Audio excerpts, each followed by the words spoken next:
They put the lib in libations. A New York City cocktail bar is being sued for refusing to serve a customer because he was wearing a certain red hat. Greg Piatek says during a visit to the Big Apple in January, he and some friends stopped at a place called the Happiest Hour. Sounds fun, right?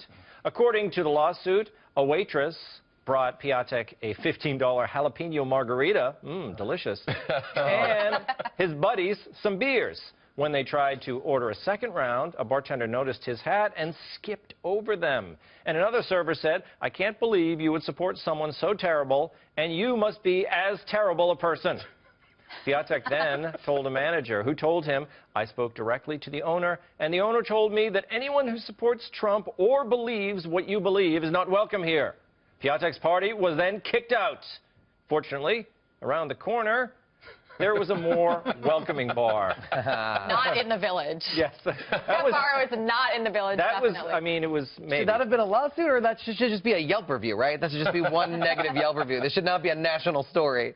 Well, it became a national story because he did file a lawsuit. You know, we saw the papers. But you're saying, are you a lawyer or you just studied law? What's your deal? I did neither, but I do find it ironic that a guy who is upset about being, having the freedom to drink wherever he wants is trying to support a candidate who is worried about the freedom of to pee where you want. Okay, now you're getting predictable, Harrison. Now we're back. That's the old Harrison liberal line that I expected at the beginning of the show. But Trump and Pence both support FATA, the First Amendment Defense Act, which would allow people to discriminate, including bartenders, against people for their sexuality. What are you talking about?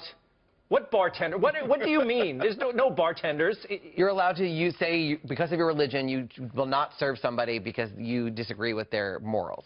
I don't think that's what FATA is. What I don't want to talk about FATA, but I don't think that's what it is. I'm going to invite you back. We're going to do a whole segment on FATA.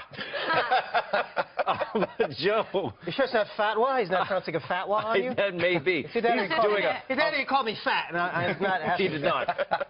But, Joe, what do you think of this guy? Obviously, I actually agree with Harrison that there's no lawsuit here. He should just get on Yelp like the rest of us do. He should be suing for them giving him a jalapeno margarita and not a shot of Maalox. Doesn't it tell you $15. Yes. Here's what I think. We need to decide either you're allowed to deny service to someone or you're not. Yeah. In situations like this where if you disagree with a person's viewpoint, and we're not talking about race or something like that, we're talking about something a person is expressing, either you're allowed to do that or you're not. Now, personally, if someone comes in wearing a Trump hat and you decide that is intolerable to you, if you think that's okay, then you can't say that a baker has to write a certain message on a cake, because that is not denying them service. Denying service is if someone who's gay comes in, you say, "I will not bake you a cake." That is wrong. That's illegal discrimination providing services. But if you make someone write something, you're asking them to express a viewpoint that may be abhorrent to them. And this is not whether or not I agree with it, but if you're making someone make a statement to agree with you that they don't agree with,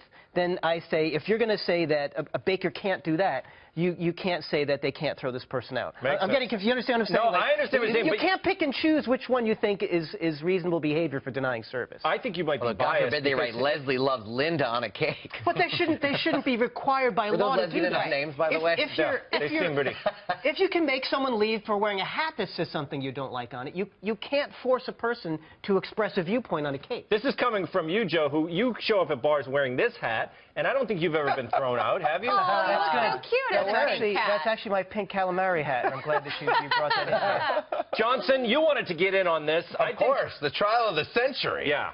I mean, this is the most BS lawsuit. I'm sorry. I think these bartenders have the right to serve whoever they want. At one point, he said the bartender served him, but he slammed down his drinks. I don't think that's cause for a lawsuit. And if I was suing every bartender that treated me poorly, I'd be buried in litigation right now. You don't get any respect in the bars, Johnson? 50-50. Yeah.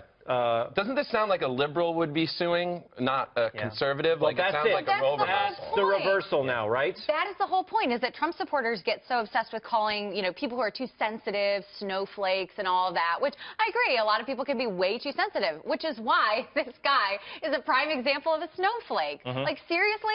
And what I think is you're spending your hard-earned money on this lawsuit. Like, like filing a lawsuit costs a lot of money, and paying this lawyer, who, if you look at the photo in the article, like the lawyer is posing, he's like holding his jacket, Yeah, he he's looks trying like to a look model. very lawyerly. Yeah. I mean, this is a total sham. It's like, go home or go to a bar that serves you well. Like, do not waste our energy reading about you. I bet he's trying to give them a taste of their own snowflake trolling. medicine. That's It's the idea, trolling. right? He's trolling. It's ridiculous. I do think there's a lot to be said for, I'm going to take my business elsewhere. I think that's the way the system should function. You don't like the service or with the way people are treating you there, you are free to take your business across the street. And he shouldn't have paid $15 for a margarita anyway. Yeah. Like, That's his go first somewhere mistake. else where you don't have to pay that much for a drink. That's just It's ridiculous. ridiculous. And bartenders don't talk like that. Those quotes, they're not like, we don't respect you and you don't. They just throw you out. Right. Yeah, it's a New York bar. He was like, get out of here. Fake news. Plus, if you want to get around this, you just lie. You just say, you guys have to leave. We're out of jalapenos.